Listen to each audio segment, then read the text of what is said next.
കാസർഗോഡ് മഞ്ചേശ്വരം ഭാഗത്ത് മോഷണം പതിവാകുന്നു. ഉപ്പളയിൽ വീട് കുത്തി തുറന്ന മോഷ്ടാക്കൾ 5 പവൻ സ്വർണവും 30,000 രൂപയും കവർന്നു. സംഭവത്തിൽ മഞ്ചേശ്വരം പോലീസിന്റെ അന്വേഷണം തുടരുകയാണ്.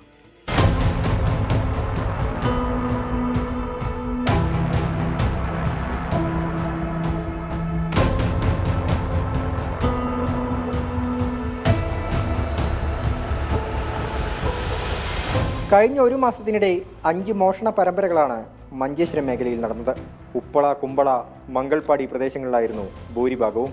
ഏറ്റവും ഒടുവിൽ മോഷ്ടാക്കൾ ഉപ്പള മജിൽ സ്വദേശി അബ്ദുൾ റസാഖിന്റെ വീടും കുത്തി തുറന്നു.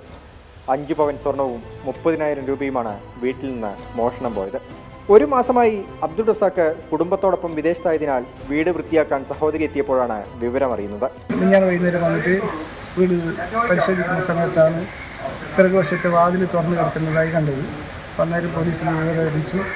പോലീസുകാർ വന്നു ഇവിടെ അന്വേഷിച്ചിട്ട് അപ്പോൾ 3 ബെഡ്റൂമും 5 ഷെൽഫ് കുത്തി തുറന്നിട്ട് എല്ലാം വാരി വലിച്ചിട്ട നിലയിൽ കാണുന്നു. മോഷണ പരമ്പര തുടരുന്നതിനാൽ പ്രദേശത്തെ ജനങ്ങൾ ഭീതിയിലാണ്.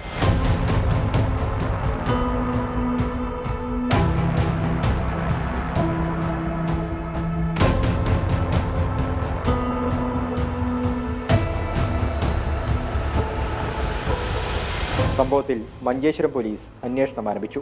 24 കാസർഗോഡ്.